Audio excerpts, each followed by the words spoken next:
नमस्कार, स्वागत छ दर्शक बन्धु यहाँहरूलाई कार्यक्रम विशेष सन्दर्भमा म रोहन श्रेष्ठ। विशेष सन्दर्भको आजको यस श्रृङ्खलामा हामी एमालेको एकताको सम्भावना फेरि पनि एकपटक खोज्ने प्रयास गरिरहेका छौँ। भन्नको लागि एमाले त एकै छ भनेर भनिन्छ, त्यही पनि माथिदेखि तलसम्म चिराचिरा परिसकेको महसुस नेपाली जनताले गरिरहेका छन्। अझ हिजो जस्तो किसिमले चाहिँ अन्तर्राष्ट्रिय सम्बन्ध समितिको बैठकमा जस्तो रवैया त्यहाँभित्र प्रस्तुत भयो, अझ भन्नुपर्दाखेरि हात हालालको अवस्था चाहिँ सृजना भयो, त्यसले पनि एउटा किसिमको छनक चाहिँ देखाएको छ।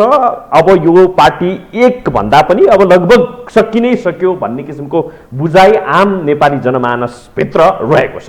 यही विषयलाई चिर्ने प्रयास गर्दैछौँ, यही विषयलाई खोतल्ने प्रयास गर्नेछौँ। आखिर अब एमालेको एकताको प्रक्रिया के छ, कसरी अगाडि बढ्छौँ, यही विषयमा कुराकानी गर्नको लागि यी लगायत अरू थुप्रै मुलुकका चाहिँ समसामयिक राजनैतिक विषयवस्तुमा कुराकानी गर्नको लागि यति बेला हामीसँग हाम्रो स्टुडियोमा नेकपा एमालेका नेता आज हामीसँग हुनुहुन्छ डाक्टर दीपक प्रकाश भट्ट आज हामीसँग हुनुहुन्छ। डाक्टर साहब, स्वागत छ यहाँलाई। हजुर, नमस्कार।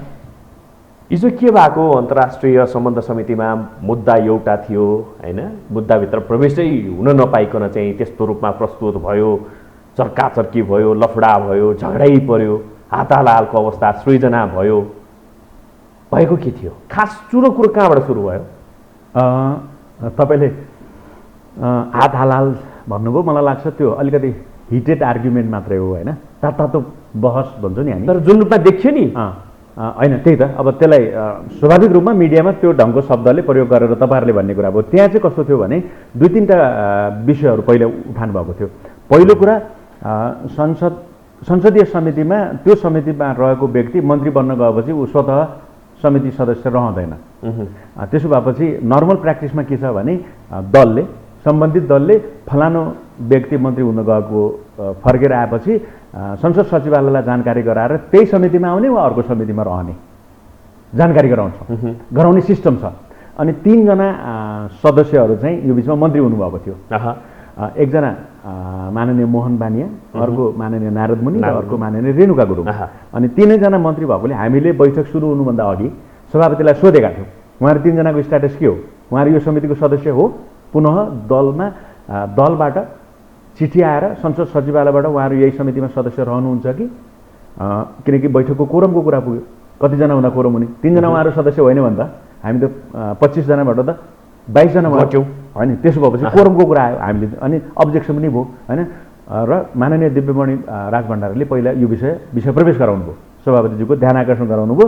रिटर्न रूपमा यो कुरा आएको छ कि छैन, होइन भने उहाँहरू बैठकमा बस्न एलिजिबल हुनुहुन्न भन्ने भयो। अनि त्यसमा हामीले पनि सेकेन्ड गऱ्यौँ, अर्थात् समर्थन गऱ्यौँ, हो यो त पार्लियामेन्ट्री प्र्याक्टिसको कुरा हो, त्यसो भएर उहाँहरू हो कि होइन भन्ने कुरा भयो। त्यसमा त्यति बेला उहाँ माननीय नारद मुनि बैठकमा आइसक्नु भएको थिएन र अरू जो उपस्थित थिए बैठक कोरम पुग्यो, बैठक अगाडि बढ्यो र बैठकको एजेन्डा चाहिँ एक समीक्षा।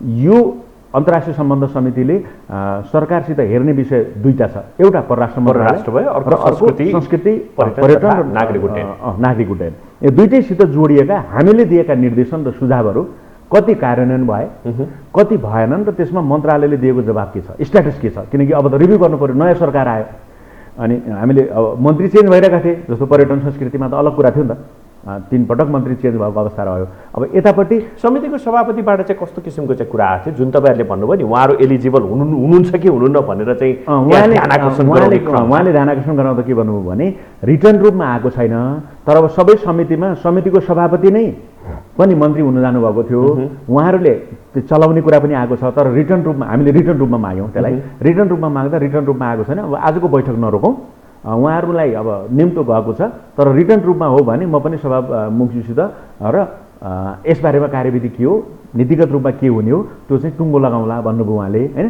र बैठकमा आउनुभएको जस्तो अरू 2 जना मान्यज्यूहरू त समयक्रममा उठेरै जानुभयो, उहाँहरूले फिल गर्नुभयो वा लाग्यो वा उहाँहरूले सभामुखज्यूसित कुराकानी गर्न खोज्नुभयो वा दलमा कुराकानी गर्न खोज्नुभयो त्यो थाहा छैन हामीलाई।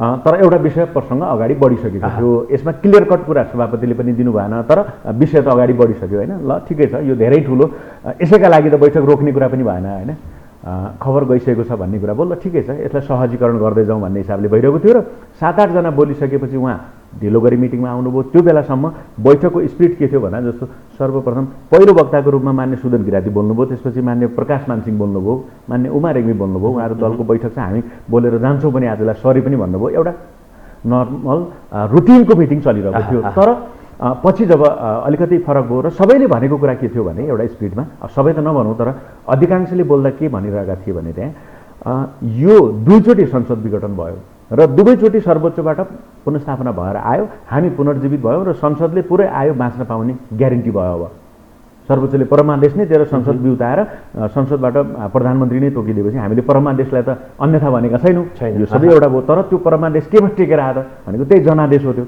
75 को आम निर्वाचनको जनादेशमा आधार भएर न आखिर 146 जना संसदहरू भौतिक रूपमा सर्वोच्चमा पुगेको अवस्था हो नि त। यो त एउटा विशिष्ट अवस्था सिर्जना भएको हो। त्यसकारण यो सबै कुरा हो। अब यसमा पक्षमा विपक्षमा त जनमत त निर्माण भएको छ।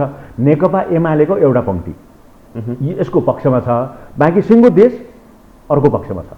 अर्थात् प्रधानमन्त्री तत्कालीन प्रधानमन्त्री केपी ओली हाम्रो पार्टी अध्यक्ष पक्ष र बाँकी सिङ्गो देश नागरिक समाज मिडिया होला। मिडियामा पनि उहाँसित जोडिएका व्यक्तिहरू, किनकि अरूले विवेक प्रयोग गरेर संविधानका धारा हेर्दा त पुस 5 को विघटन पनि असंवैधानिक र प्रतिगमन भन्यो र जेठ राति 2 बजे गरेको मध्यरातमा गरेको सांसदलाई नि यसरी चाहिँ प्रतिगमनको मतियार बाहिर निस्किनुस्, प्रतिगमनको मतियारले राजीनामा दिनुस् लगायतका कुरा चाहिँ सुनियो हैन। त्यो भिजुअलमा पनि आयो, फुटेजमा पनि हामीले देख्यौँ भन्दाखेरि यसरी चाहिँ प्रस्तुत हुन मिल्छ र त्यहाँभित्र त्यो धेरै पछाडि यो चाहिँ कहाँनिरबाट यो यसरी चाहिँ यसरी सुरुवात हुनुपर्ने माहौल बन्यो भन्न खोजेको। त्यहाँ पुग्नुको ब्याकग्राउन्ड अर्थात् कसरी गइरहेको थियो भनेर पृष्ठभूमिकै कुरा म राखिरहेको थिएँ। त्यसरी बैठकमा छलफल भइरहेको थियो र सबैले एकअर्कोलाई स्वागत गरिरहेका थियौँ। हामी फेरि बिउतेर आयौँ संसदमा त त्यो कुरा भयो। अब मिनी पार्लियामेन्टमा यहाँ धेरै विषयमा हामी गहिरो गरी छलफल गर्छौँ। संसदमा त हामी शून्य समयमा 1 मिनट, विशेष समय बढी माग्दा जुनियर सांसदहरूले 3 मिनटदेखि 5 मिनटभन्दा बढी बोल्न पाउने स्थिति हुँदैन। तर समितिमा अलिकति गम्भीर बहस विषयवस्तुमा छलफल हुन्छ नि त, त्यसबाट त्यो चाहिँ फेरि पार्लियामेन्टमा जान्छ। यस हिसाबले छलफल भइरहेको थियो र त्यो सबै कुरा एउटा थियो। पछि आएर विषय के थियो त समीक्षा थियो र अर्को हाम्रै पनि समय छोड्यो। अबको वार्षिक कार्ययोजना पनि रिभ्यू गरेर जानु पर्यो र नयाँ कार्यतालिका बनाउनु पर्यो, कार्ययोजना बनाउनु पर्यो र नयाँ मन्त्रीहरू आइसकेपछि विगतका कामको समीक्षा गरेर उहाँहरूसित कसरी कुराकानी राख्ने, उहाँलाई पनि समय दिनु पर्यो। आफ्नो योजना बनाउने समय दिएपछि मात्रै हामीले अर्को बैठक डाङ्ने। त्यति बेलासम्म हामी बरु अझै घनीभूत समीक्षाको सिरिज चलाउँ भन्ने कुरा पहिला भएको थियो बैठक।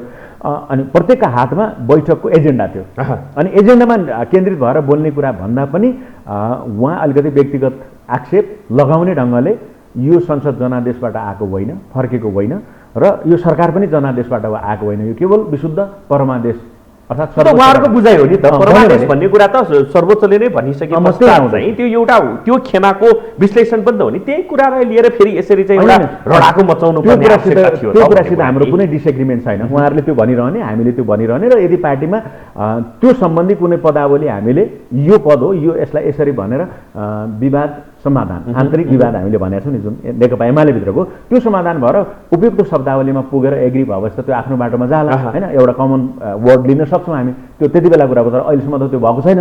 अनि के भयो, उहाँले त्यो दिशाबाट अगाडि बढिरहँदा सभापतिले रुलिङ गरिरहनु भएको छ तपाईँ बैठकमा दिएको एजेन्डामा बोल्नुहोस्। तर उहाँ व्यक्तिगत आक्षेप लगाउने हिसाबले, किनकि उहाँ छोटो कार्यको लागि मन्त्री हुनुभयो, उहाँ बिर्सिनुभयो कि म त फेरि संसद बिउतेर आयो, किनकि उहाँहरूले कल्पना नै गर्नु भएको थिएन संसद फेरि पनि बिउतेर आउँछ भनेर। किनकि उहाँहरू हामीले संसद विघटन गऱ्यौँ अर्थात् उहाँको विश्वास गरेको नेतृत्वले, पार्टी अध्यक्षले पुस 5 मा गर्दा पनि ठिक गरेको थियो, अहिले पनि ठिक छ भन्ने भयो। उहाँहरूको माइन्डसेट नै के छ भने यो नबिउतिनु पर्ने, हामी मन्त्री भइरहनु पर्ने, हामीले चुनाव गराउनु पाउनुपर्ने भन्ने जे मानसिकता बोकेर उहाँ हिँडिरहनु भएको थियो, त्यही मानसिकतामा बैठकमा आएर उहाँले व्यक्तिगत आक्षेप लगाएर तपाईँहरूले गर्दा, जस्तो म वैशाख 27 गते पार्टीको अध्यक्ष प्रधानमन्त्री त्यति बेलाको सामान्य प्रधानमन्त्री केपी ओलीले विश्वासको मत लिन माग गरेको बैठकमा म एब्सेन्ट भएको थिएँ। अरू पनि थियौँ त्यस्तो त होइन, अरू मान्यहरू पनि त्यो बैठकमा उपस्थित हुनुहुन्थ्यो। मान्य सरला यादव हुनुहुन्थ्यो, मान्य प्राध्यापक पुष्पा कर्ण हुनुहुन्थ्यो होइन, अनि हाम्रो पार्टीको वरिष्ठ नेता माधव नेपाल हुनुहुन्थ्यो। यो स्थितिमा हामीले के भन्यौँ भने तपाईँ बैठकको एजेन्डामा कुरा राख्नुहोस्, व्यक्तिगत आक्षेप लगाएर तपाईँहरू बैठकमा नआउने यो पार्टीको कुरा भयो कि पार्टीको आन्तरिक कुरा भयो र समितिमा यो विषय आउनु भएन। नेकपा एमालेको दलको निर्णय हो मान्ने नमान्ने यो पार्टीको विषय हो। पार्टीमा कारबाहीको विषय होला, छलफलको विषय होला, समाधानको विषय होला। आन्तरिक समाधानलाई समाधान गर्नका लागि कार्यदल बनेको छ। मन परेको मन परेको मान्छेले अथवा मन नपरेको मान्छेले त जे गर्दाखेरि पनि त्यसलाई चाहिँ नकारात्मक ढङ्गबाट नै व्याख्या विश्लेषण गर्ने, किनभने तपाईँहरूको माइन्डसेट पहिला नै यो मान्छे किन यहाँ बस्यो भन्ने परिसकेको थियो होइन। त्यही कुराको कारणले गर्दाखेरि अलिकति यो किचलो गर्नै नपर्ने कुरालाई पो किचलो गराइएको होइन जस्तो पनि देखिन्छ। त्यो सेम त्यस्तै म तपाईँलाई बताउँछु।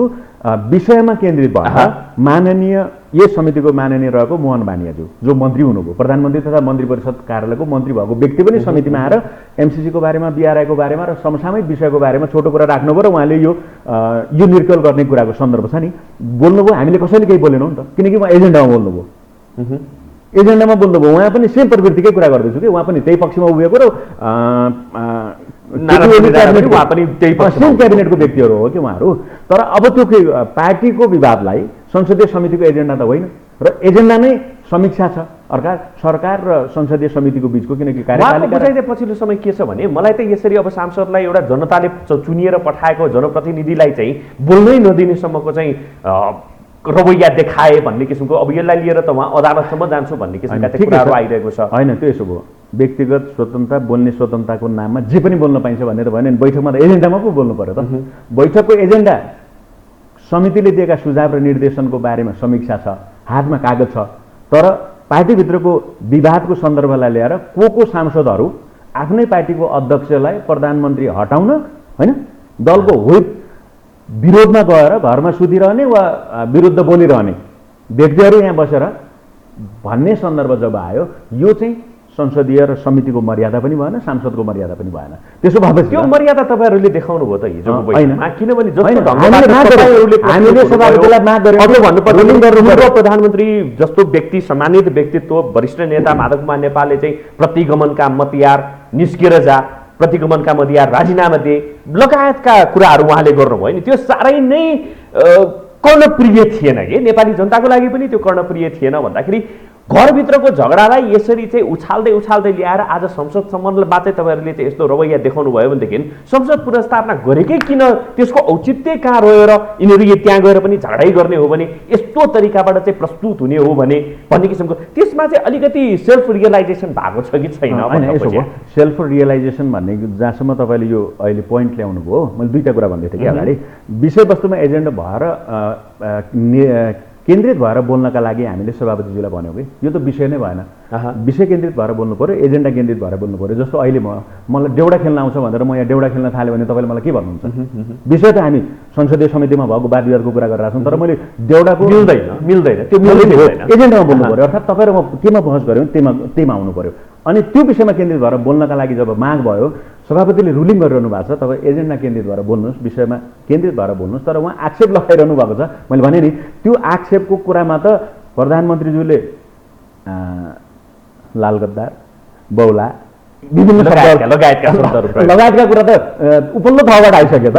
अनि उहाँ त्यो मानसिकता बोकेर संसदीय समितिमा आएर बोल्न थाल्नु भने यो त भएन भनेर हामीले उठायौँ। त्यसमा पनि उहाँले आक्रामक ढङ्गले ती कुराहरू उठाएपछि स्वाभाविक रूपमा तपाईँ जुन किताबमा उभिनु भएको छ, तपाईँ यसै गलत साबित भइसक्नु भएको छ। त्यो सर्वोच्चले दुईचोटि गलत साबित गरिसक्यो।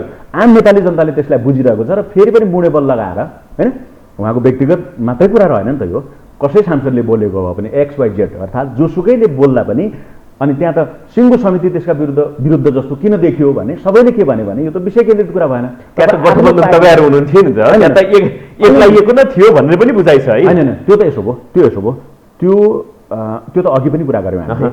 त्यो त एउटा पक्ष मात्रै छ नि त नेपाली समाजको, तर उसले जबरजस्त के भनिरहेछ भने त्यो सही थियो भनिरहेछ अहिले पनि के। अब सर्वोच्चले परमादेश दियो, परमादेशले यो संसद स्थापना भयो, गलत रूपमा प्रस्तुत हुनुभयो, बैठकको एजेन्डा भन्दा बाहिर गएर प्रस्तुत हुनुभयो, तपाईँहरू प्रस्तुत हुनुभयो नि, होइन चाहिँ कतिसम्मको सही हो? त्यसमा हामीले भनेको कुरा के थियो भने तपाईँलाई यो समिति अर्थात् संसद पुनर्स्थापना मन परेको छैन भने त किन संसदमा आउनु पर्यो त? यदि संसद भन्नाले विघटन नै र चुनावमै जाने कुरा, अहिले चुनावमा प्रचारमा जाने कुरा थियो नि त उहाँहरूको, त त्यो नै हो भन्दा अनि अब के गर्ने त? अब त्यसो भए त्यो त मान्य भएन, स्थिति नै रहेन। त्यो पनि भन्यौँ हामीले त, त्यो त एउटा पाटो भयो, त्यो त सकिसक्यो। अब त यही मानेर जानु पर्यो नि त, परमादेशबाट भनेको जनादेशमाथि परमादेश आयो त अहिले त स्थिति त्यो। सरकार परमादेशबाट, संसद परमादेशबाट। तर परमादेशको लागि ठाउँ कहाँबाट बन्ने त भनेको त्यही जनादेश हो नि त। 146 जना त सांसद त जनादेशबाटै निर्वाचित सांसद सर्वोच्च पुगेको हो नि त। राष्ट्रपतिकोमा पुग्दा सुनवाई भएन, अनि पो सर्वोच्च जानु पर्यो त, नभए त प्रक्रिया मानेको भए त असंवैधानिक कदम राष्ट्रपतिले नचालेको भए प्रधानमन्त्रीलाई चेक एन्ड ब्यालेन्सको लागि जो बसिरहनु भएको छ सर्वोच्च संस्था बनेर उहाँले त्यो काम गरेको भए हामी त्यहाँ पुग्नु पर्दैन। अब यो सर्वोच्चकै कुरा गर्ने हो भनेदेखि त सर्वोच्चले पनि मागेको भन्दा बढी दियो कि भन्ने बुझाइ पनि छ है। राजनीतिमा संसद पुनर्स्थापना मात्रै भन्नुपर्ने हो कि अथवा चाहिँ प्रधानमन्त्रीकै टिका लाएर पठाइदिनु भन्ने पनि आफ्नो ठाउँमा चाहिँ छ है। तपाईँको कुरामा एग्री गर्न सकिन्छ वा छलफल गर्न सकिन्छ। जुडिसियल एक्टिभिजम वा सर्वोच्च आफूले मागेको भन्दा बढी दिने कुरा त नेकपाको विभाजनको सन्दर्भमा पनि छ नि। हामी अर्को नाम, हाम्रो नाम यो मागिरहेको थियौँ, अर्को पार्टीले त्यही नाम मागेको थियो, तर तिमीहरू जेठ 2075 मा फर्क भन्ने पनि बढी थियो नि। त्यसमा हामीले नै माग गरेर गएका ठाउँमा उसले बढी दिने कुरा जुडिसियल एक्टिभिजम हुन सक्छ। त्यो अर्को कुरा भयो। नेपालको होइन लोकतन्त्रको तीनटा खम्बा होइन, कार्यपालिका, न्यायपालिका र संसद विधायिकाको बीचको शक्ति सन्तुलन र कसले कहाँ ब्रिज गरिरहेछ, अर्थात् आफ्नो कार्यक्षेत्राधिकारभन्दा को बढी गइरहेछ भन्ने कुराको बहस एउटा स्वाभाविक छ, यहाँबाट आएको छ, त्यो पनि गरौँला होइन। तर यो सबैसित जोडिएर कहाँ आयो त भन्दाखेरि अब विषय केन्द्रित बोल्दा यसरी हामी उहाँ संविधान सभा सदस्य पनि हो, उहाँ पार्टीको केन्द्रीय सदस्य पनि हो, उहाँ यो समितिमा लामो समय काम गरेको मान्यज्यू पनि हो, हामी सहकार्य गरेका छौँ। भोलि पार्टी अहिले पार्टीमा दुईटा ठाउँमा उभिने कुरा त्यो हाम्रो मतमतान्तर भयो भने हामी त फेरि पार्टी एकताको अभियान पनि चालिरहेका छौँ। गल्ती तपाईँहरूले पनि गर्नुभयो जस्तो महसुस होइन।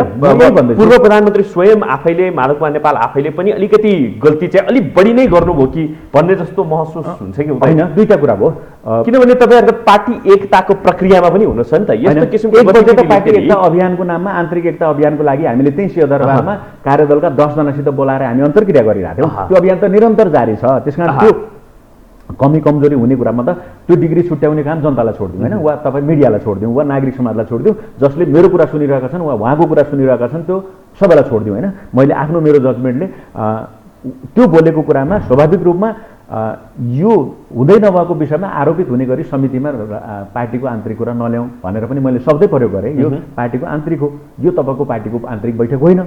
नभएपछि संसदमा बोल्नुपर्ने र संसदको पनि त मर्यादा छ, त्योभन्दा बाहिर गएर नबोलौँ भन्ने सन्दर्भमा स्वाभाविक रूपमा त्यति बेला उहाँ पक्षधर सांसदहरू नै पनि त्यहाँ हुनुहुन्थ्यो, तर उहाँहरू केही बोल्नु भएन किनकि त्यो संसदमा अर्थात् समितिमा त्यो बोल्नुपर्ने आवश्यक लागेन उहाँहरूलाई।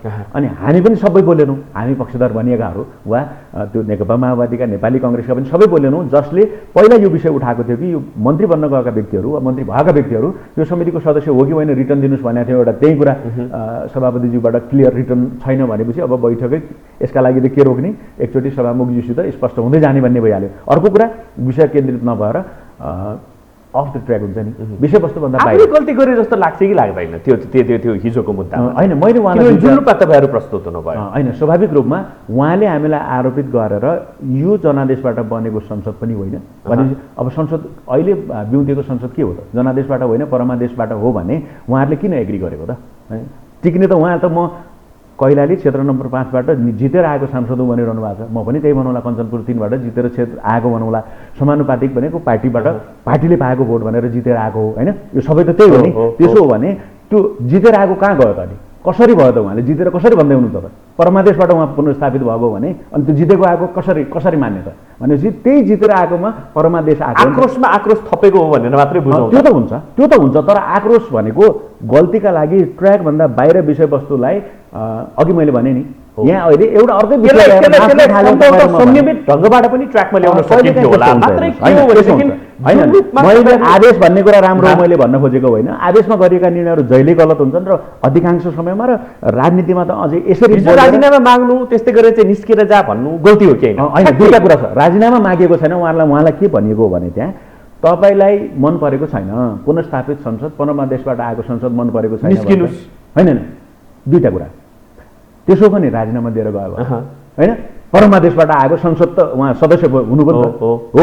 त्यसो भए संसद मन परेको छैन भने त एउटा बाटो होला होइन, त्यो उहाँको लागि होइन कि जेनरल सबैको लागि होला नि त।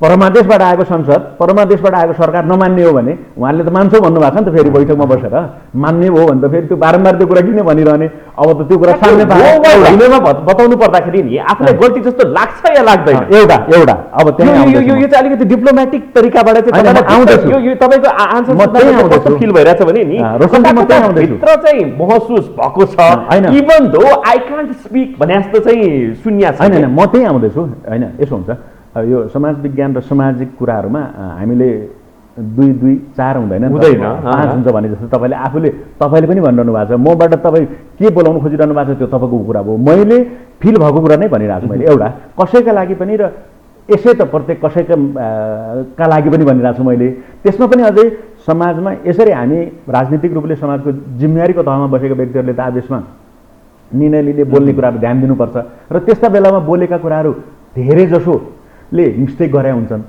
उहाँ त्यसले कहीँ न कहीँ दुर्घटना निम्त्याएको हुन्छ यो एउटा एनालिसिस है फेरि र अर्को कुरा त्यहाँ के भएको थियो त भन्दाखेरि तपाईँ बाहिर जानुहोस् भनेको होइन एक त यो समितिमा तपाईँ हो कि होइन हामीलाई त्यो पनि थाहा छैन सभापतिले हामीले त्यो माग गर्यो त्यो पनि आएन कुरा रिटर्न रूपमा चाहियो भनेर हामीलाई रिटर्न आएकै छैन उहाँ यो मेम्बर हो कि होइन यदि मेम्बर हो भने तपाईँको दलले तपाईँलाई सचिवालयमा यो व्यक्ति अर्थात् फलानु माननीय यो समितिमा पठाइएको छ भन्नु पर्यो र समितिबाट रिटर्न आउनु पर्यो त्यसो भने त्यहाँ जानुहोस् निवेदन हालेर म यो समितिको सदस्य भनेर आउनुहोस् हामीले त तपाईँलाई सदस्य चिनेका छैनौँ सरकारमा मन्त्री भएर गइसकेपछि समिति सदस्य रहनु भएको थिएन दुईजना अरूको हकमा पनि त्यही कुरा हो फेरि त्यो उहाँको हकमा मात्रै होइन यसो कुरा भएकोले त्यस कारण तपाईँ निवेदन हालेर समितिमा म छु भनेर आउनु पर्यो एउटा र अर्को कुरा प्रतिगमन त हामीले भनिरहेकै छौँ प्रतिगमन 1 र प्रतिगमन 2 उहाँहरूले त्यसलाई प्रतिगमन भन्नुहुन्न अनि हामीले चाहिँ प्रतिगमनको मतियार भन्नु हुने उहाँहरूले चाहिँ हामीलाई त्यो त आरोप प्रत्यारोप त तपाईँले भन्नु होला तर हामीले त सिङ्गो देशले संविधानका विरुद्ध कदम चालेको कुरालाई प्रतिगमन भनेको होइन ज्ञानेन्द्रले गरेको पनि प्रतिगमन थियो यो पनि भयो अब डिग्रीमा को के कस्तो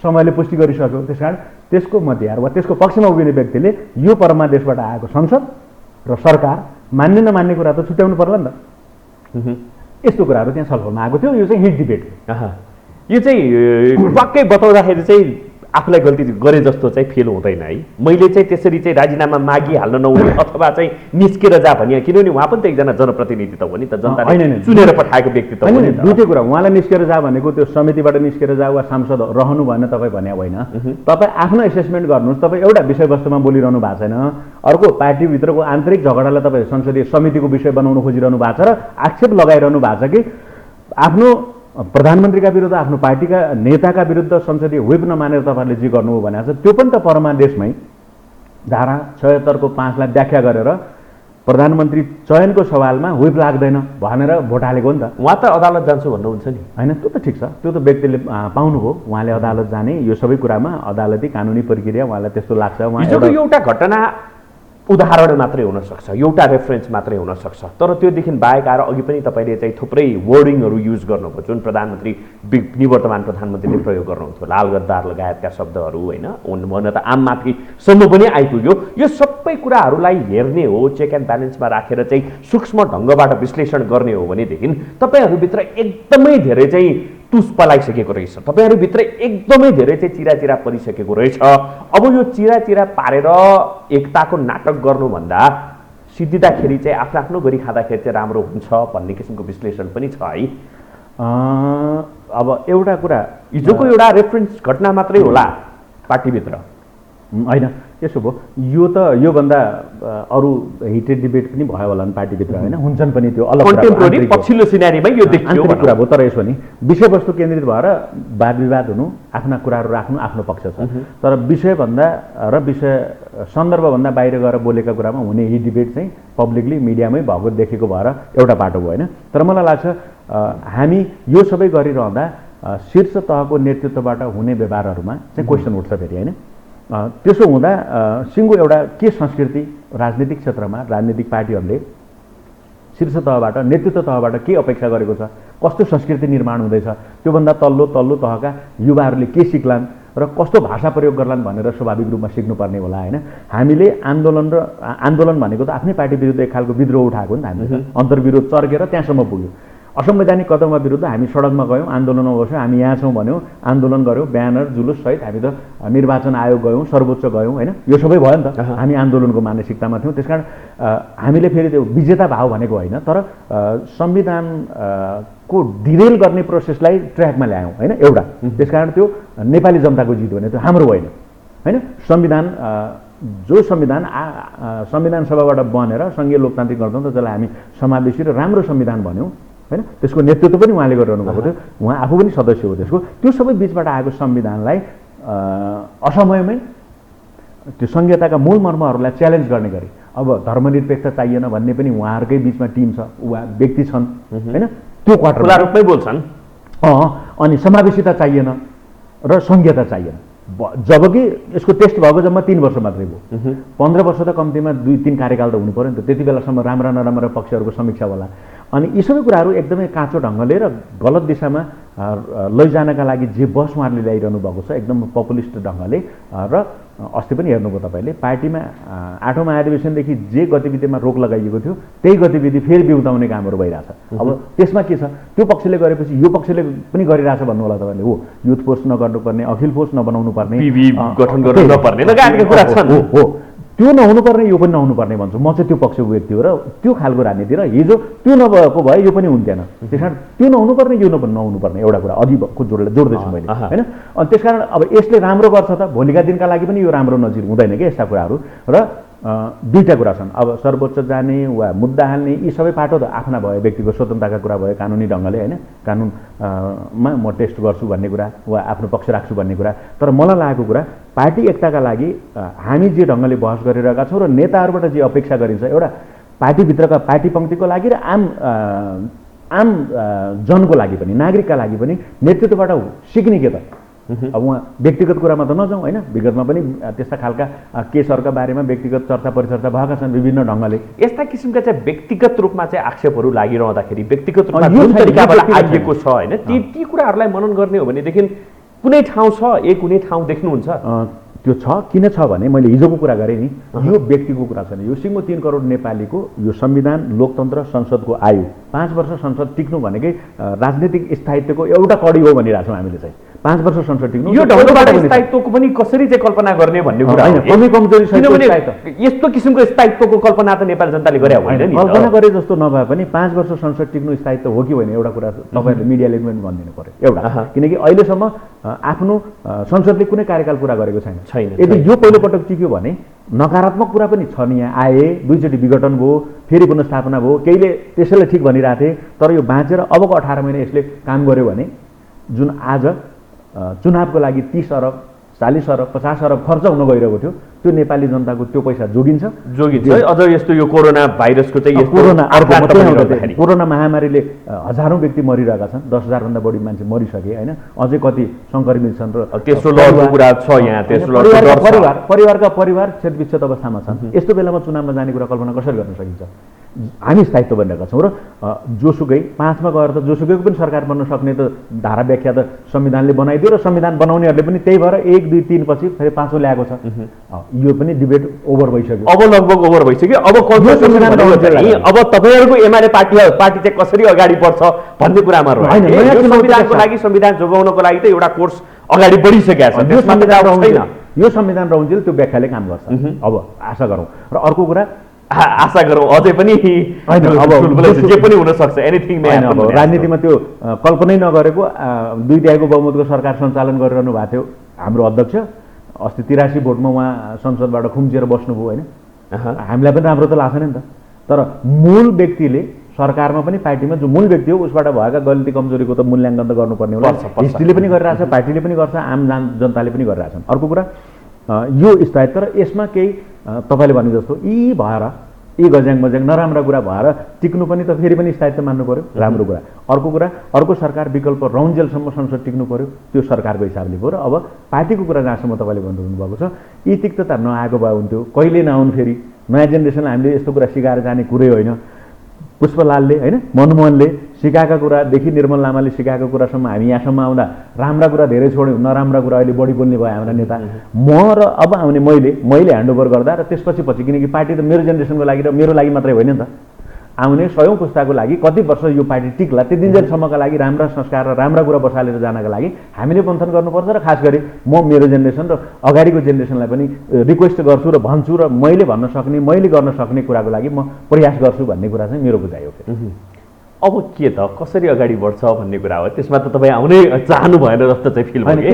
किन नआउने के हो त त्यो त्यो त्यो त्यो सूत्र चाहिँ के हो त? एमालेलाई एक गर्ने सूत्र चाहिँ त्यो एमालेलाई केही छ, केही देख्नु भएको छ? एकदम छ। त्यो 100% एमाले एकतामा जान्छ। त्यसको सूत्र भनेकै 10 बुँदे सहमति हो।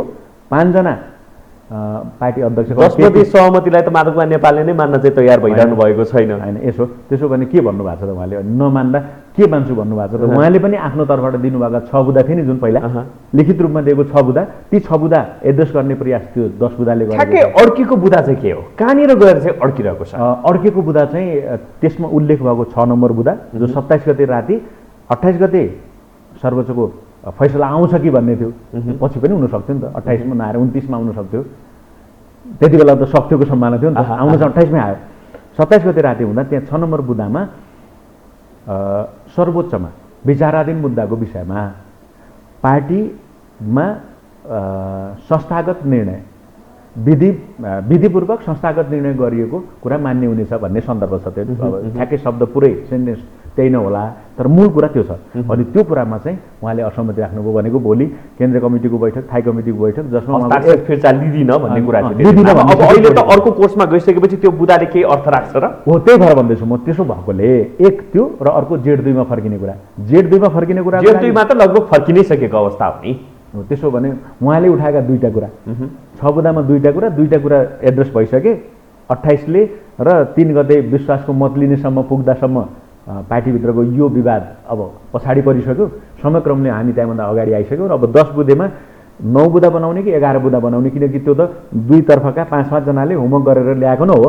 उहाँहरूलाई पनि कन्भिन्स गर्दै, उहाँहरू भन्नुहुन्छ हामीले कन्भिन्स गरेरै हो यो लेखेको, उहाँहरूले त्यति बेला मान्नुभएको हो, उहाँहरूले मान्नु भएन भन्नुहुन्छ। त्यो डिफ्रेन्सेस के हो त्यो हामीलाई बताइदिनुहोस् भनेर हामी सांसदहरू हिजो हामी 35 जना भेला भएर हामीले यो 10 जनाबाट सुन्यौँ। अब हामी 60-70 जना अर्थात् बहुसङ्ख्यक सांसद वा सबै सांसद भेला भएर 10 जना कार्यदलमा बसेका सदस्यहरूको पनि कुरा सुन्न चाहन्छौँ र 2 जना शीर्ष नेता अर्थात् पार्टी अध्यक्ष र वरिष्ठ नेता। शीर्ष नेताको इगोकै कारणले गर्दाखेरि मात्रै आज चाहिँ पार्टी एक हुन नसकेको, अथवा एक त हुनुहुन्छ नै तपाईँहरू, मात्रै मन मिल्न मात्रै बाँकी हो, मन मिल्न नसकेको हो। पार्टीको 2टा पक्ष जस्तो देखिने कुरालाई चाहिँ हामीले पार्टी आन्तरिक एकता सुदृढीकरण गर्ने भनेका छौँ।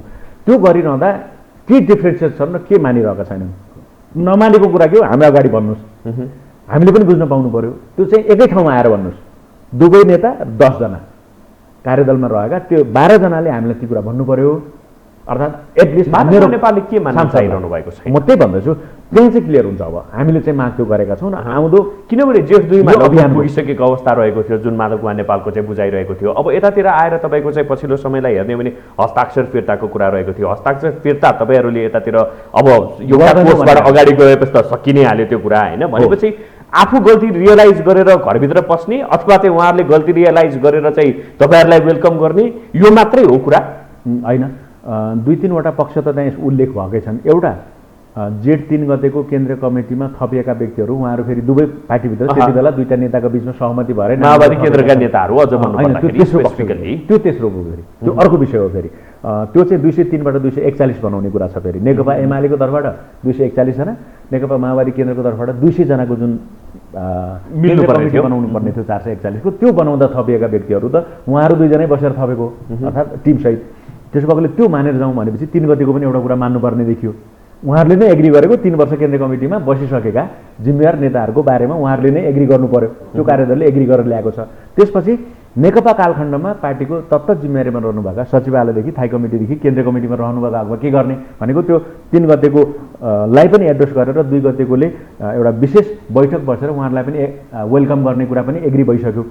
त्यो पाटो सक्यो भनेपछि हस्ताक्षर फिर्ता नलिने कुरा पनि सक्यो। अब सर्वोच्चको अब के रह्यो भने अब भोलिका दिनमा 2टा पक्ष बिचमा हिजो पनि एकलौटी निर्णय गरेर बहुमतको डन्डा चलाउँदै हिँडेको पार्टी अध्यक्षको शैली अब फेरि त्यो हुन्छ कि भनेपछि त्यसलाई एउटा मेकानिजमले बाँधौँ जहाँ वरिष्ठ नेता र पार्टी अध्यक्षको दुवैको हस्ताक्षर भएर कम्तीमा केही निर्णय भएर पनि पार्टीमा भयो भने त्यो निर्णयको मोनिटरिङ गर्ने अनुगमन गर्ने निर्णय कार्यान्वयनको अनुगमन गर्नका लागि एउटा मेकानिजम बनाऊ भन्ने कुरा बाँकी छ जस्तो लाग्छ मलाई। त्यो हुने बित्तिकै यी कुराहरू सहजै मिल्छन् र बाँकी जे कुरा तिक्तताको तहमा बढेका छन् त्यो युवाहरूको बिचमा वा कला भनौँ न वा विभिन्न सङ्घ सङ्गठनहरूका बिचमा भएका जुन समानान्तर कमिटी छन् ती सबैलाई डिजल्भ गरेर जेड2को कमिटीलाई क्रियाशील गर्ने 2075।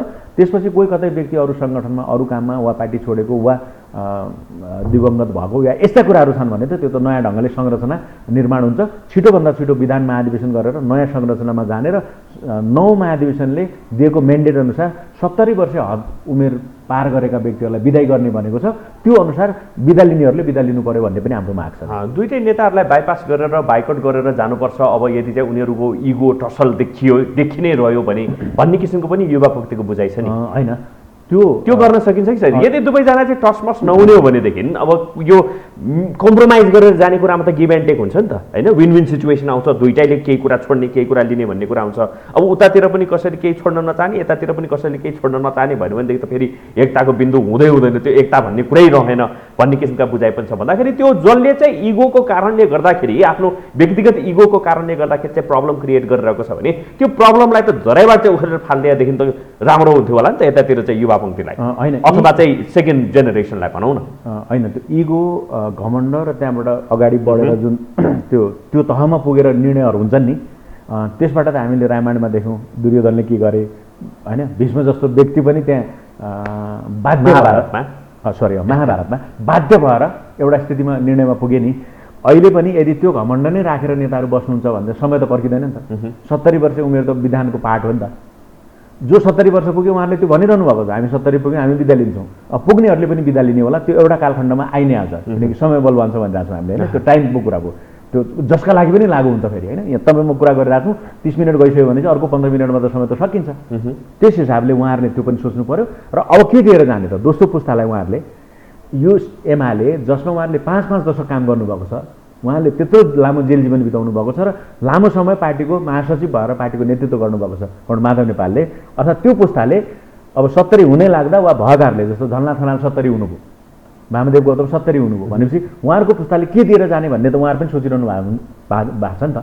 एउटा उहाँहरूले सोचेको कुरा, अर्को हामीले पनि अपेक्षा गर्ने कुरा के हो त्यो पनि छलफल चलाउनु भयो किनकि त्यो चलेको छैन नि त। उहाँलाई हामीले त्यसरी सोचेका थिएनौँ।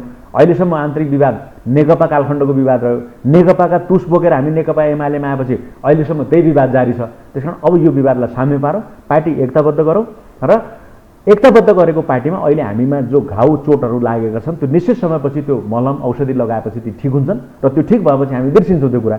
र नयाँ खालका समस्या र चुनौती त फेरि आउला नै, त्यो बिनाको त पार्टी हुँदै हुँदैन, जीवन पनि हुँदैन। तर यी कुराको समाधान यहाँ खोजौँ भन्ने कुरामा हामी पुगिरहेको छौँ अहिले। हुन त समयकाल परिस्थितिले तपाईँहरूलाई अर्को किताबमा उभिनको लागि बाध्य बनाए, तर उहाँहरूको बुझाइ चाहिँ के छ भने आफ्नो अध्यक्षलाई छाडेर आफ्नो पार्टीलाई छाडेर अर्को मान्छेलाई चाहिँ बुइ चढाएर हिँड्ने त्यतिसम्मको चाहिँ गद्दारी गरे उनीहरूले भन्ने किसिमको चाहिँ बुझाइ उहाँहरूको छ कि होइन। त्यो उहाँहरूले बुझ्न पाउनुभयो, तर संविधानले के दिएको छ यो पार्टीभित्रको कुरा भयो, नेकपा एमाले भित्रको कुरा भयो। नेकपा एमालेको एउटा हिस्सा अर्को पार्टीको व्यक्तिलाई बोकेर प्रधानमन्त्री बनाउने हिँड्ने भन्ने कुरामा उहाँहरू भनिरहनु भएको छ।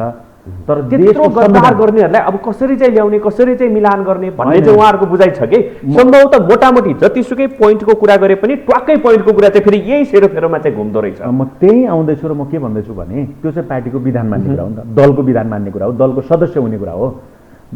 यो त दलभित्र कुरा हो, दल त एउटा युनिट हो कि देशको। देशको संविधान नै नमान्ने व्यक्तिहरूले यो भन्न पायो त हामीलाई गद्दार भन्दा त उनीहरू त महागद्दार भयो त।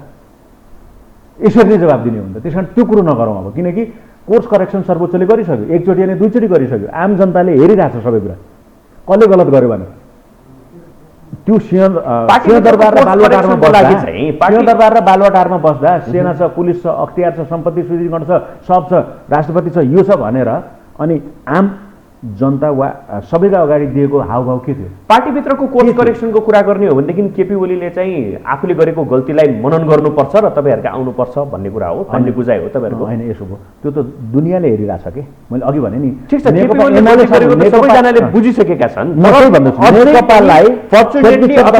एमालेलाई पनि छेदविच्छेद बनाउने र नेकपा माओवादीलाई पनि छेदविच्छेद बनाउने कामका लागि गरेको गल्तीको रियलाइजेसन उहाँले सिङ्गो नेकपा एमालेको अध्यक्ष महाधिवेशनबाट निर्वाचित अध्यक्ष न हो, एकजना हेड टप लिडरसिपमा एकजना हो उहाँ। त्यस्तै निर्वाचित पदाधिकारी अरू पनि थिए। त्यो सबै डिजल्भ गरेर हिँड्नुभयो। 10औं महाधिवेशन आयोजक कमिटी भन्नुभयो उहाँले, त्यो नगर्नुहोस् भन्यो हामीले, त्यो मान्नु भएन। 10औं बैठक, 11औं बैठक, 13औं बैठक बोलाउनु भयो, यो हुँदैन, मानिँदैन, यो विधान विपरीत तपाईँ हिँडिरहनु भएको छ भने मान्नु भएन। अहिले त 10औं बैठक बस्नु भन्नुभयो त, अहिले त त्यो महाधिवेशन आयोजक कमिटी गलत अवैधानिक भयो त भनेपछि पार्टीमा पनि विधान नमान्ने, देशको पनि संविधान नमान्ने कुराको रियलाइजेसन जुन दिन यो गल्ती भएको रहेछ भन्ने हामीले त भनिरहेछौँ।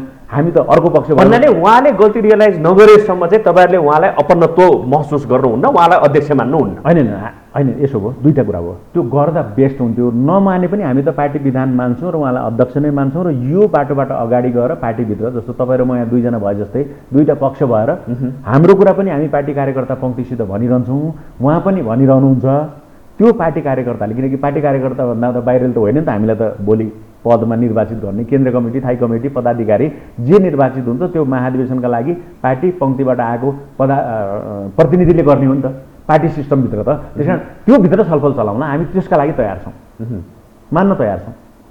भन्नाले त्यो चाहिँ महाधिवेशनसम्मको लागि के हुन्छ त्यो कुरालाई चाहिँ मानेर जाउँ भन्ने बुझाइ होइन। यसो भयो, त्यो त 8औं महाधिवेशनबाट झलनाथ हुनुभएको थियो, उहाँ हार्नु भएको थियो, 9मा उहाँ जित्नुभयो, माधव हार्नुभयो, माधवले हारेकोले अर्को अध्यक्ष बनाउने भनेर जे कुरा आएको छ त्यो कुरामा म एग्री गर्दैन। उहाँको टिममा म छु होइन, विचार समूहमा म छु, तर अर्को अध्यक्ष बनाउने कुरा मलाई राम्रो। पार्टी एकताको लागि तपाईँहरूले चाहिँ के त्याग्ने, माधव समूहले चाहिँ के त्याग्छ?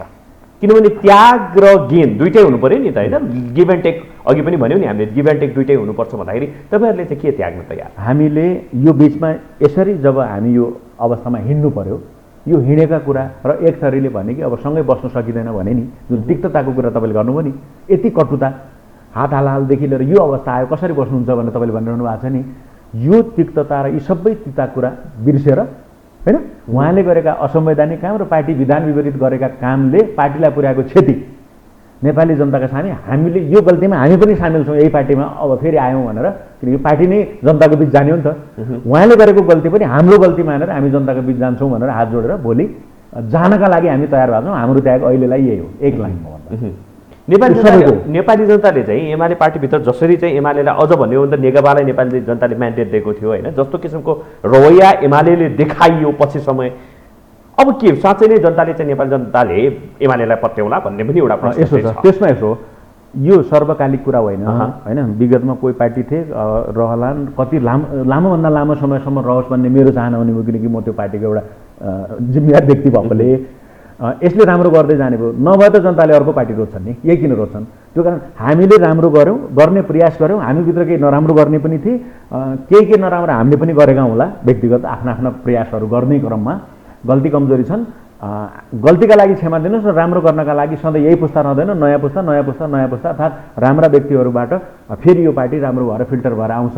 किनकि हामीले आशा लाग्दा नयाँ पुस्ता छ र एमाले भित्र भन्ने पनि एमाले होइन, नेपाली समाजमा छ नि त, एमाले भित्रकै मात्र कुरा होइन नि त, यही सधैँ रहिरहन्छ र अहिले देखिएको र अगाडि अहिलेको केही समयको लागि त फेरि हेर्ने यही अनुहारहरू होइन, अहिले केही समय हेर्ने युवा पुस्ता भन्ने हो भनेदेखि तपाईँहरूलाई नै हेर्ने हो नेपाली जनताले, होइन र? भने यस्तो होला, एउटा समग्र नेपाली समाजको पोलिटिकल पार्टीको एउटा युनिटको रूपमा हेरौँ, अरू पार्टीमा पनि कम्पेयर गरौँला, किनकि जनताको बिच जाँदा त अरू पार्टी पनि जाने हो। र अर्को कुरा, सर्वोच्चबाट परमादेशबाट हामीले सहयोग गरेर हामीले सर्वोच्चमा गएर पुनर्स्थापना भएर आएको नेपाली कङ्ग्रेसको नेताले पनि त 18 महिना सरकार चलाउन पायो भने उनले के काम गर्छन् भन्ने कुरा पनि त नेपाली जनताले हेर्छन् नि, र विगतमा पनि उनको ट्र्याक रेकर्ड गजबै छ भन्ने पनि त होइन नि त, उदाहरणको लागि भने मैले। त्यसकारण त्यो कामको पनि जनताले मूल्याङ्कन गर्छन् र फेरि हाम्रो पनि हामीले गरेका गल्ती कोर्स करेक्सन हामीले पनि त स्वीकार गर्ने होला, केही होइन उहाँहरूले पनि गर्ने होला। गल्तीमाथि गल्ती देखिया छ नि त एमालेको हकमा कुरा गर्ने हो भनेदेखि त होइन, गल्तीको मात्रै थुप्रो छ भन्ने होइन, गल्ती करेक्सन गर्ने काममा पनि हामी लाग्दा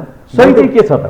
होइन, गल्ती गर्यो, गल्ती करेक्सन गर्यो, ठिक छ, त्यो आफ्नो ठाउँमा होला, तर साँच्चै सही गरेको चाहिँ के छ एमाले? होइन, नेतृत्वमा गएदेखि होइन, दुईवटा कुरा यसो भयो, विकासका कामको एउटा गति लिँदै थियो, त्यो कामहरू जसरी अगाडि बढिरहेका थिए, जस्तो मेरो निर्वाचन क्षेत्रको सन्दर्भमा तपाईँले गर्ने हो भने मैले प्रतिबद्धता गरेका कुराहरू, अर्थात् घोषणापत्र मार्फत फेरि मैले भनेको म उम्मेदवार भएको हिसाबले पार्टीले गठबन्धनले गरेका कुराहरूमा विकासका कामहरू, रोजगारीसित जोडिएका कामहरू, त्यो चाहे सुक्खा बन्दरगाह होस्, चाहे त्यहाँको बन्द एयरपोर्ट सञ्चालन गर्ने कुरा होस्, वा विश्वविद्यालयलाई राम्रो कोर्सहरू सहित अगाडि बढाउने कुरा होस्, वा महाकाली करिडोरको कुरा होस् होइन, महाकालीमा पुललाई समयमा सम्पन्न गर्ने कुरा होस्, यो मेजर कामहरू वा स्टेडियम बनाउने कुरा होस्, यो सबै विकासका कामहरू अगाडि बढेकै छन्, यो देशभरि बढेको छ।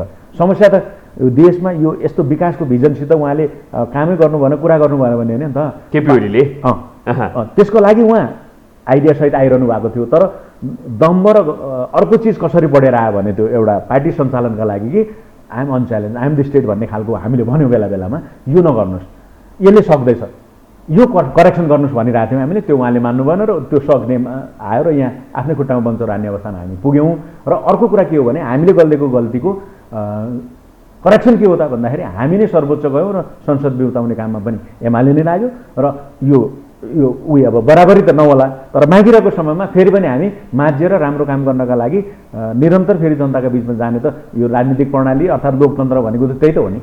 त्यस कारण हिजोको लागि कुनै बेला प्रतिगमनको अहिले हामीले जसरी कुरा गरिरहेछौँ त्यसको आधा प्रतिगमन गर्ने नेतृत्व भनेर हामीले त्यति बेला शेरबहादुर देउवालाई भनेको थियौँ नि त, अहिलेको प्रधानमन्त्रीलाई, सामान्य प्रधानमन्त्रीलाई। भनेपछि त त्यो त त्यति बेला जनताले उहाँलाई के सजाय दिनुपर्छ दियो नि, त्यसमा हामीलाई पनि सजाय दिएलान्। ठिक छ। एउटा कुरा नि, पछिल्लो समय तपाईँहरूले चाहिँ अब विश्वासको मत दिएर यति बेला चाहिँ शेरबहादुर देउवालाई मुलुकको अर्को प्रधानमन्त्रीको रूपमा चाहिँ आसीन हुनुहुन्छ, यति बेला फेरि त्यो गठबन्धनले चाहिँ अहिले तपाईँहरूको अनुहार हेरेर बसिरहेको छ कि सत्ता कसरी अगाडि बढाउने, त्यस्तै गरी चाहिँ सरकार सञ्चालन कसरी गर्ने, कसलाई कसलाई समावेश गर्ने, किनभने उहाँले त सबैजनालाई नै समावेश गरेर लगाउँ भन्ने किसिमको चाहिँ बुझाइ राखिरहनु भएको छ। तपाईँहरूको घरको आन्तरिक कलहको कारणले गर्दाखेरि यतातिर त्यो समस्या पनि भइरहेको छ भनेर भनिन्छ। मैले त्यस्तो सुनेको छैन। यदि कहीँ भनिन्छ भने त्यो भ्रम हो र गलत कुरा हो।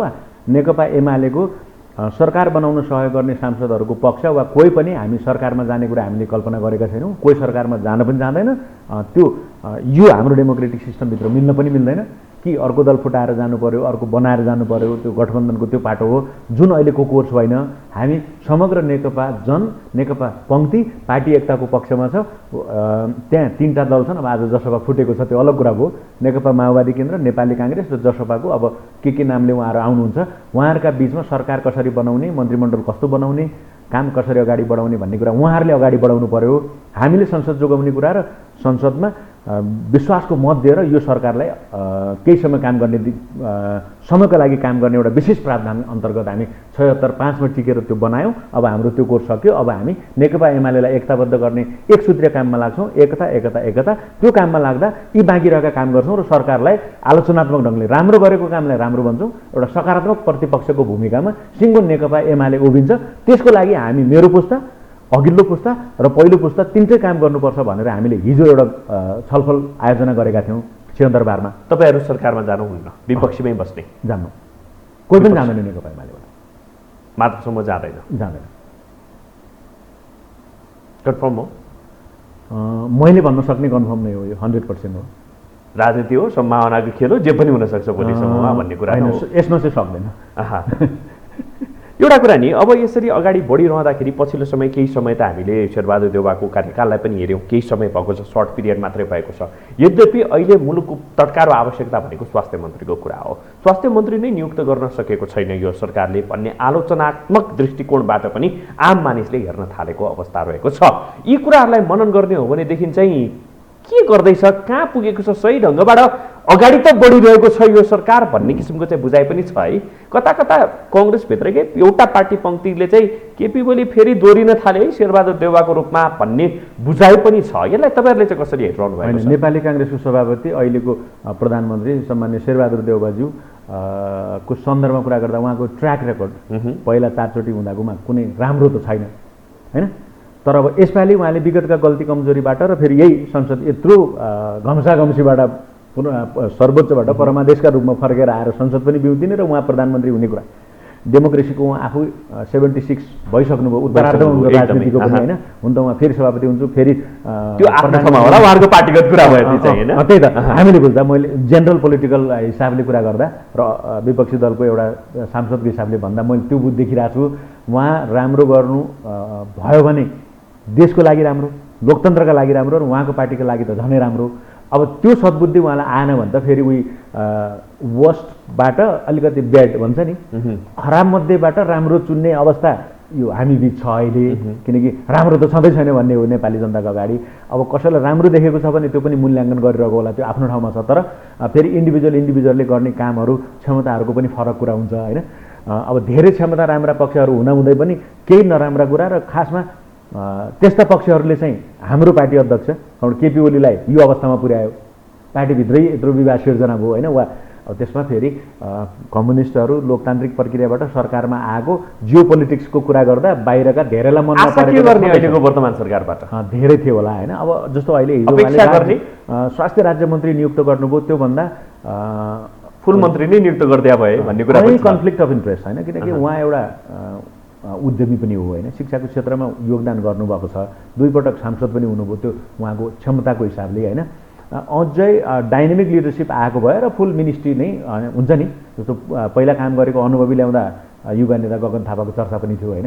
उदाहरणको लागि अब उहाँलाई मन नपर्ने पार्टीभित्रको सिस्टम फेरि सबैका समस्या आफ्ना सदस्य वा अरू कोही पनि उमेश श्रेष्ठलाई राज्यमन्त्री दिएर गल्ती गरे कि भन्ने कुरो बन्द खोज्नु होइन, त्यो पनि उहाँको कुरा भयो, त्यो प्रधानमन्त्रीको आफ्नो प्रेरोगेटिभ हो, त्यो उहाँको अग्राधिकार हो होइन, उहाँले गर्नुभयो। तर यसको काम गरेर राम्रो देखाउनु भन्दा अहिले हामी किन गलत भन्ने, किन नराम्रो भन्ने होइन, उहाँले आफ्नो क्षमता देखाउने त ठाउँ त छ नि त, समय त छ नि त, समयले टेस्ट हुने हो नि त व्यक्ति त, अनि किन हामी त्यो पूर्वाग्रह राख्ने। तर यद्यपि मेडिकल वा स्वास्थ्यको क्षेत्रमा उहाँको लगानी छ र त्यो कन्फ्लिक्ट अफ इन्ट्रेस्ट उहाँले त्यहाँ चाहिँ ध्यान दिएर आय आर्जन वा अरू सुशासनतर्फ ध्यान दिनुभयो भने त स्वाभाविक रूपमा त्यो खतराको चाहिँ घन्टी त्यहाँ बजेको छ, त्यस्तो मलाई लाग्छ। दिपक सर धेरै धेरै धन्यवाद हाम्रो स्टुडियोमा आइदिनु भयो, यो आफ्नो पार्टीभित्रका गतिविधि त्यस्तै गरेर हिजो देखिएको अलिकति तिक्ततापूर्ण व्यवहार लगायतका विषयमा आफ्नो विचारहरू राखिदिनु भयो, यहाँलाई धेरै धेरै धन्यवाद। हस्, धन्यवाद तपाईँलाई पनि र सम्पूर्ण दर्शकहरूलाई पनि। हस्, यहाँलाई पनि धेरै धेरै धन्यवाद आज हामीलाई साथ दिनुभएकोमा। हेर्दै रहनुहोला यो हो टेलिभिजन। नमस्कार।